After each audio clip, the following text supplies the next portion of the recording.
Assalamualaikum warahmatullahi wabarakatuh. Halo teman-teman, kembali lagi dalam program kolaborasi KKN tematik Institut Teknologi Sumatera tahun 2021 yang mengangkat tema penguat basic science di Sumatera. Sebelum memulai video kita kali ini, ada baiknya kita berkenalan. Nama saya Henia Amalia Sasmita dengan NIM 118220053 yang berasal dari kelompok 84 KKN Online Institut Teknologi Sumatera.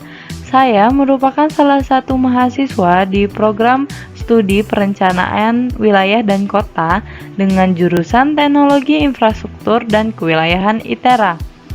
Pada kali ini kita akan membahas materi yang berkaitan dengan fisika dasar, yaitu fluida dinamis. Dalam video kali ini, kita akan membahas hal-hal yang berkaitan dengan fluida dinamis. Yang pertama, kita akan mengetahui bagaimana pengertian dari fluida dinamis itu sendiri. Yang kedua, kita akan mengetahui tentang persamaan kontinuitas. Dan yang ketiga, kita akan belajar tentang hukum Bernoulli. Dan yang keempat, kita akan belajar tentang penerapan hukum Bernoulli dalam kehidupan sehari-hari. Mari kita mulai. Apa itu fluida dinamis? Fluida merupakan zat yang mampu menyesuaikan diri dengan bentuk wadah, di mana dalam kehidupan sehari-hari kita melihat secara jelas bahwa zat cair dapat mengubah bentuknya, namun tetap mempertahankan volumenya. Hal ini juga dialami oleh zat gas yang memenuhi ruangan namun tetap dengan volume yang sama, sehingga zat gas dapat dikategorikan sebagai jenis fluida. Sifat yang kedua dari fluida adalah berdeformasi bergantung pada tekanan dan tegangan. Hal ini digambarkan oleh ilustrasi berikut, di mana gas bergerak sesuai dengan tekanan yang dialaminya. Ada pengertian dari fluida dinamis. Fluida dinamis merupakan fluida yang bergerak dan memiliki kecepatan dengan mengalir secara laminar dan konstan, serta fluida jenis ini tidak memiliki kekentalan atau tingkat kekentalannya rendah dan tidak termampatkan. Dalam mempelajari fluida dinamis, penting bagi kita untuk mengetahui seberapa besar laju aliran. Laju aliran merupakan perbandingan antara jarak dan waktu mengalirnya fluida, di mana jarak memiliki satuan meter dan waktu memiliki satuan sekon. Selanjutnya kita akan mempelajari tentang debit. Debit merupakan besarnya volume fluida yang mengalir dalam satuan waktu, di mana dilambangkan dengan Q sama dengan V per T, di mana V atau volume merupakan hasil kali dari luas penampang dikali dengan panjang pipa. Nah, sedangkan T merupakan hasil pembagian dari panjang pipa per laju aliran, di mana secara sederhana debit merupakan hasil kali antara luas penampang dan laju aliran. Satuan debit merupakan meter kubik per sekon. Agar kita lebih memahami tentang laju aliran dan debit, maka kita dapat memperhatikan contoh soal berikut, di mana sebuah keran berjari-jari 7 cm mengalirkan air dengan kelajuan aliran sebesar 10 cm per detik. Berapakah debit air yang mengalir pada pipa tersebut? Maka diketahui R sama dengan 7 cm atau kita ubah menjadi 0,07 meter, dan V sama dengan 10 cm per detik atau 0,1 meter per detik, di mana ditanya besaran debit atau Q sama dengan meter kubik per detik. Penjabaran soalnya sebagai berikut, yaitu Q sama dengan V atau laju aliran dikali A atau luas penampang, di mana V sama dengan Pi kali R kuadrat karena luas penampangnya merupakan lingkaran, dan 0,01 meter per sekon dikalikan 22/7 kali 0,07 kuadrat, mendapatkan hasil 1,54 kali 10 pangkat min 3 meter kubik per detik. Maka, besar debit yang mengalir pada pipa di samping adalah 1,54 kali 10 pangkat min 3 meter kubik per detik. Bagian kedua yaitu persamaan kontinuitas, di mana bunyi dari persamaan kontinuitas adalah pada fluida yang tidak termampatkan, hasil kali antara kelajuan aliran fluida dalam suatu wadah dengan luas penampang wadah selalu konstan, atau dapat dikatakan bahwa debit pertama akan sama nilainya dengan debit kedua, yang dijabarkan sebagai A1 kali V1 kali T sama dengan A2 kali V2 kali T, di mana A1 kali V1 akan sama dengan hasil kali antara luas penampang 2 dan laju aliran kedua. Contoh soal yang berkaitan dengan persamaan kontinuitas. Pada sebuah perumahan telah dipasang sebuah sistem energi gas bumi yang dapat digunakan untuk memasak. Gas bumi tersebut dialirkan melalui pipa yang memiliki 3 jari-jari yang berbeda, yaitu di titik A, titik B, dan titik C, di mana jari-jari setiap titik secara berurutan sebesar 3 cm, 1 cm, dan 5 cm. Dengan kelajuan gas pada titik A mencapai 8 meter per detik, berapa besar kelajuan aliran gas pada titik B dan titik C? Penyelesaian. Diketahui RA atau jari-jari A sama dengan 3 cm, RB sama dengan 1 cm, RC sama dengan 5 cm. Jika dikonversikan menjadi luas penampang atau A sama dengan Pi kali 0,03 meter kuadrat dikali AB atau luas penampang B, V kali 0,01 meter persegi, dan AC sama dengan Pi kali 0,05 kali meter persegi. Di mana yang ditanyakan adalah besarnya laju aliran pada titik B dan titik C, dengan diketahuinya besar aliran di titik A mencapai 8 meter per detik. Untuk menyelesaikan contoh soal di atas, maka kita menggunakan prinsip persamaan kontinuitas, di mana debit fluida tiap titik sama.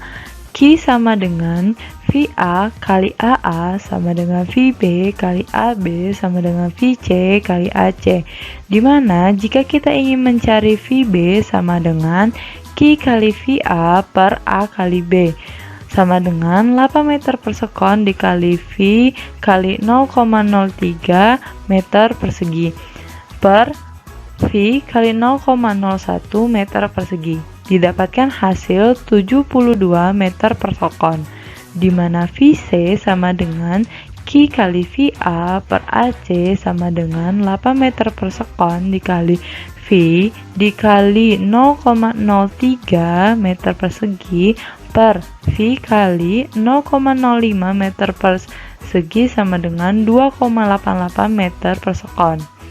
Jadi, kelajuan fluida titik B dan C secara berturut-turut adalah 72 meter per sekon dan 2,88 meter per sekon. Bagian ketiga, hukum Bernoulli. Yang pertama kali ditemukan oleh Daniel Bernoulli, seorang ilmuwan matematika dan fisika asal Swiss, yang mencetuskan persamaan fluida mekanik yang digunakan untuk pengukuran kecepatan aliran karena tekanan.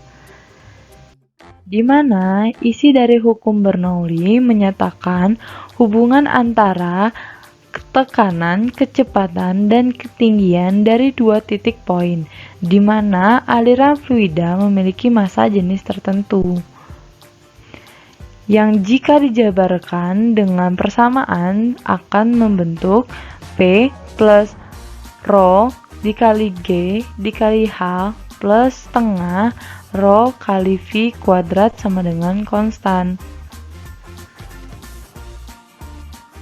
Persamaan hukum Bernoulli memiliki kaitan yang erat dengan tekanan, di mana dalam persamaan itu terdiri dari 3 jenis tekanan. Yang pertama ada static pressure atau tekanan statis dengan P, dengan adanya dynamic pressure atau tekanan dinamis yang terdiri dari hasil kari dari massa jenis dikalikan dengan kecepatan serta adanya hidrostatik tekanan hidrostatik yang hasil kali dari massa jenis kali gravitasi dan dikalikan dengan tinggi. Selain itu, hukum Bernoulli juga memiliki kaitan yang erat dengan persamaan energi, di mana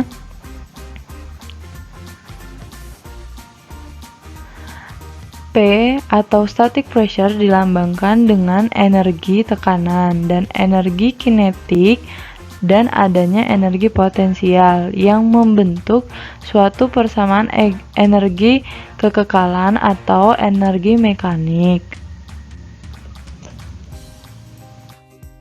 Persamaan Bernoulli dapat digambarkan melalui animasi berikut, di mana fluida mengalir melalui dua penampang yang memiliki beda ukuran. Nah, dengan persamaan awal P plus rho per 2 kali V kuadrat plus GH yang dibagi menjadi dua penampang 1 dan penampang 2, di mana penampang 1 lebih besar daripada penampang 2 dan memiliki ketinggian yang kita anggap atau asumsikan sama, maka kita dapat menghilangkan EP. Dan kita sederhanakan persamaan berikut. P1 minus P2 sama dengan rho per 2 dikalikan V2 kuadrat min V1 kuadrat, di mana fluida ini memiliki massa jenis yang sama atau M1 sama dengan M2, atau dapat juga dikaitkan dengan persamaan kontinuitas, di mana debit yang masuk dan debit yang keluar akan sama, maka A1 kali V1, di mana jika kita untuk mencari V2 sama dengan A1 per A2 dikali V1. Nah, hasil daripada V2 ini dapat dikatakan bahwa V2 lebih besar daripada V1, di mana jika kita masukkan dalam persamaan Bernoulli, maka akan menghasilkan persamaan seperti berikut. P1 min P2 sama dengan rho per 2 kali V1 kuadrat dikalikan A1 kuadrat dikali A2 per A2 kuadrat minus 1, di mana tekanan dan kecepatan laju aliran lebih besar pada penampang 2 dibandingkan dengan penampang 1. Selanjutnya, kita akan membahas tentang penerapan hukum Bernoulli. Asas Torricelli. Asas Torricelli merupakan aplikasi khusus dari hukum Bernoulli, namun kehadiran asas ini lebih dulu seabad sebelum hukum Bernoulli. Maka dari sebab itu, secara umum asas ini lebih dikenal daripada hukum Bernoulli.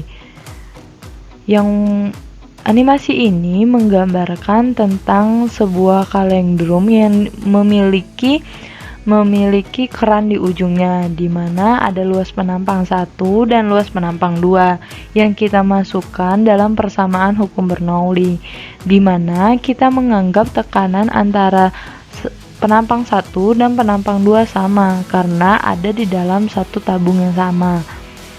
Dengan kita juga berasumsi bahwa V1 sama dengan 0 karena tidak adanya kecepatan pada penampang 1. Maka rho dikali G H1 min H2 sama dengan rho per 2 V2 kuadrat, atau secara sederhana V2 dapat dihitung menjadi akar 2GH.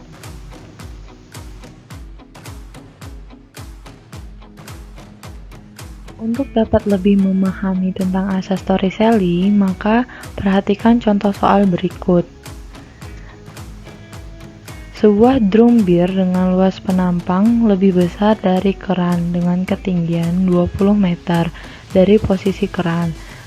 Jika diameter lubang keran 1 cm, hitunglah laju air yang keluar, debit air yang keluar, serta volume air dalam 1 menit. Untuk dapat menyelesaikan contoh soal di atas, maka kita perlu menuliskan hal-hal yang kita ketahui dari contoh soal. Yang pertama, ada selisih antara tinggi drum dan tinggi keran, yaitu 20 meter, yang kita tuliskan sebagai H1 min H2 sama dengan 20 meter. Dengan jari-jari keran sebesar 0,5 cm, atau dapat dituliskan sebesar 5 kali 10 pangkat min 2 meter, dengan delta T sama dengan 1 menit atau sama dengan 60 sekon. Yang ditanyakan adalah besarnya laju aliran pada keran atau V2, debit yang ada atau Q sama dengan meter kubik per sekon, dan V atau volume total dari drum bir. Nah, dengan penyelesaian atau pencarian solusi berupa laju aliran keran menggunakan persamaan V2 sama dengan akar 2 kali G dikali H1 min H2 atau akar 2 kali G kali delta H sama dengan akar 2 kali 10 kali 20 sama dengan akar 400 atau sama dengan 20 meter per sekon. Dan bagian B, untuk mencari debit air keran, kita menggunakan persamaan pencarian luas penampang terlebih dahulu atau A2 sama dengan Pi kali R kuadrat. Dengan Pi 3,14 kali 5 kali 10 pangkat min 2 kuadrat sama dengan 7,85 kali 10 pangkat min 3 meter persegi. Dengan Q sama dengan A luas penampang dikali dengan laju aliran atau 7,85 kali 10 pangkat min 3 meter persegi dikalikan 2 meter per sekon sama dengan 1,57 kali 10 pangkat min 2 meter per sekon. Dimana untuk mencari volume air keran kita menggunakan delta V atau volume total sama dengan debit yang telah kita dapatkan di bagian B dikalikan dengan delta T atau selang waktu total sama dengan 1,57 kali 10 pangkat min 2 meter kubik per sekon dikali 60 sekon sama dengan 9,42 meter kubik yang merupakan volume dari tabung bir tersebut. Selanjutnya, untuk penerapan hukum Bernoulli ada pada venturimeter. Venturimeter merupakan alat yang digunakan untuk mengukur laju aliran dengan prinsip pemasangan pipa dengan penampang yang berbeda untuk mengukur tekanan fluida pada pipa utama dan pipa yang dipasang, yang digambarkan oleh animasi berikut.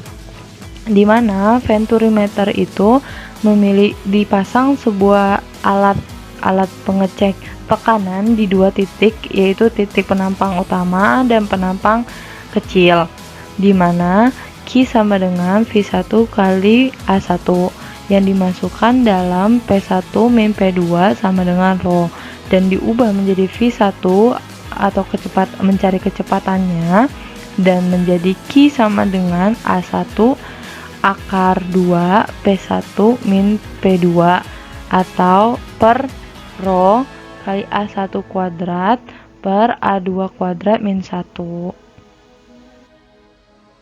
Selain pada venturimeter, maka ada penerapan hukum Bernoulli yang lain atau sama-sama menggunakan alat pengukur, yaitu tabung pitot. Tabung pitot merupakan instrumen utama pada pesawat terbang yang berfungsi mengukur kecepatan aliran udara terhadap pesawat atau mengukur kecepatan pesawat terhadap bumi, yang digambarkan oleh animasi berikut. Nah, tabung pitot itu berada di kepala pesawat terbang yang berbentuk seperti tabung pipih yang digunakan untuk mengukur kecepatan. Nah, bagaimana sih cara mengukur kecepatannya? Jadi, tekanan yang ada di dalam tabung dan tekanan yang ada di luar itu akan berbeda. Nah, perbedaan itulah yang akan digunakan untuk mengukur si kecepatan tersebut. Nah, perbedaan antara 1 dan 2 itu yang kita lambangkan masukkan dalam hukum Bernoulli, maka ditemukan bahwa P2 sama dengan P1 plus rho per 2 dikali V1 kuadrat. Dimana pada tabung itu ada beberapa bolongan atau titik gitu. Jadi dia tuh akan menekan ke atas sehingga dapat dihitung kecepatannya, atau V1 sama dengan akar 2 perbedaan P2 P1 perbedaan tekanannya per rho.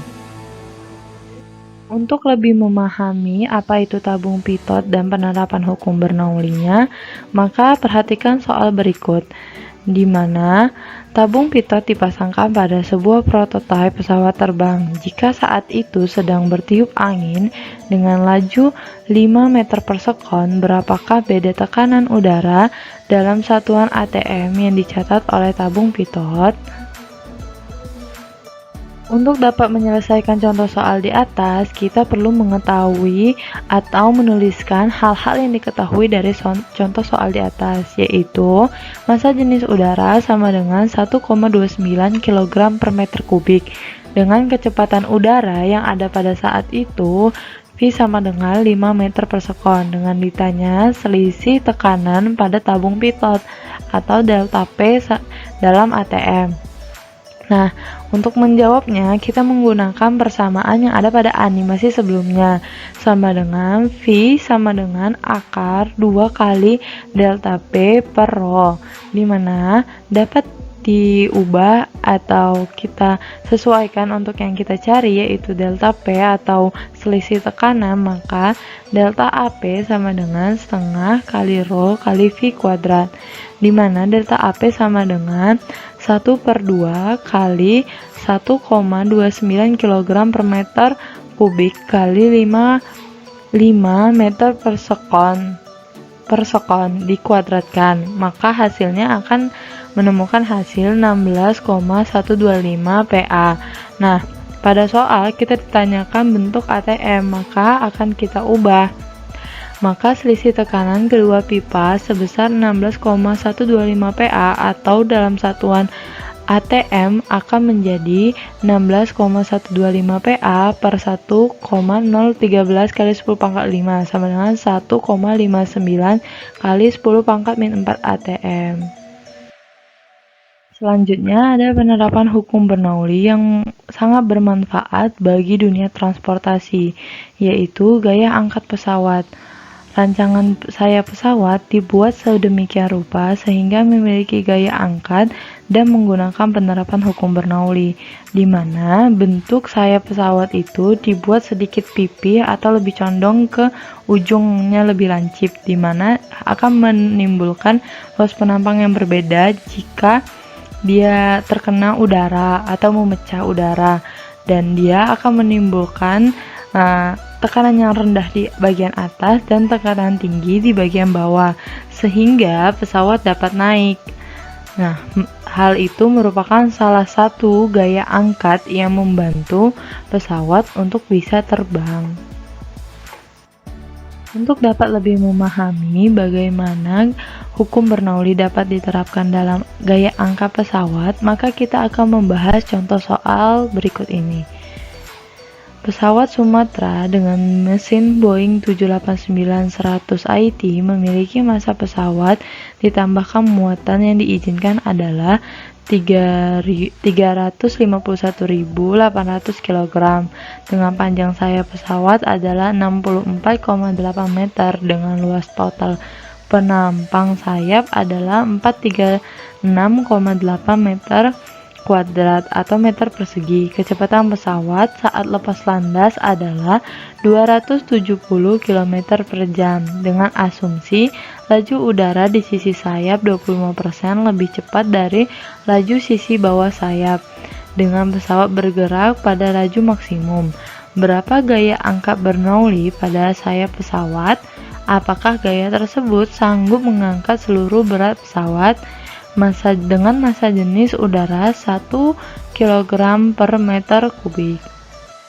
Nah, di sini ada penyelesaian soal berupa kita tuliskan hal-hal yang kita ketahui dari soal di slide sebelumnya, yaitu laju udara sisi sayap bawah atau V1 sebesar 270 km per jam atau 75 meter per sekon, dan laju udara sisi atas sayap atau V2 yang besarnya itu 1,25 atau 25% kali 75 meter per sekon atau 93 lebih besar 1,25, maka besar laju udara sisi atas sayap itu 93,75 meter per sekon. Dengan M total atau massa total yang diizinkan pesawat untuk terbang itu sebesar 351.800 kg dengan atau W total itu massa dikali gravitasi sebesar 351.800 kg dikalikan 9,82 meter per sekon atau didapatkan hasil 3,45 kali 10⁻⁶ Newton. Dengan luas penampang sayap pesawat itu 436,8 meter persegi dengan massa jenis udara 1 kg per meter kubik dengan gaya angkat sama dengan setengah kali rho kali V2 kuadrat min V1 kuadrat dikali dengan A setengah kali 1 kilo per meter kubik dikalikan 9,75 meter per sekon dikurang 75 meter per sekon kali 436,8 meter persegi yang mendapatkan hasil 6,91 kali 10⁻⁵ Newton, di mana gaya angkat Bernoulli mampu mengangkat berat sebesar 6,91 kali 10⁻⁵ Newton, sedangkan berat total pesawat adalah 3,45 kali 10⁻⁶ Newton. Maka tampak bahwa gaya angkat Bernoulli memiliki nilai yang lebih kecil dari bobot pesawat. Nah, kita tidak dapat menyimpulkan bahwa pesawat itu tidak dapat terbang secara garis besar karena banyak faktor lainnya, yaitu faktor mesin dan faktor penggerak pada sayap yang dapat memperbesar gaya angkat pesawat. Maka dari itu, gaya Bernoulli merupakan salah satu faktor yang dapat mengangkat pesawat terbang. Seperti itu. Sekian video kita kali ini. Jika ada kesalahan saya mohon maaf, dan kepada Allah saya mohon ampun. Wabillahi taufiq walhidayah. Wassalamualaikum warahmatullahi wabarakatuh. Dadah.